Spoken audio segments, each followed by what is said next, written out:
বাড়িতে জায়গা খুব কম, তাই সামান্য অল্প একটু জায়গা সিমেন্ট করিনি, ফাঁকা রেখেছি। সেইখানটা দেখুন কী কী করেছি। এই দেখুন, এই গাছটা বড় করা যাবে না, কারণ ঘরের খুবই ধারে। একে এতটুকুই কেটে রেখেছি, এই ডালটা বেরিয়েছে, এটাও পরে কেটে দেবো। একদম কচি নিম পাতা, দেখুন কত সুন্দর কচি কচি নিম পাতা বেরিয়েছে।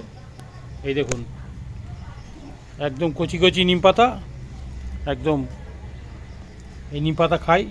নিম পাতা মার্কেটে 7 টাকা থেকে 8 টাকা বান্ডিল বর্তমানে চলছে। খুব উপকারী, অনেক কাজে লাগে। এগুলো বেটে গায়েও মাখা হয়, এগুলো দাঁতন হয়, এগুলোকে আলু দিয়ে মেখে খাওয়া যায়, এমনি ভেজে খাওয়া যায়। দেখুন আর কি করেছি, থানকুনি পাতা দেখতে পাচ্ছেন, প্রচুর থানকুনি পাতা।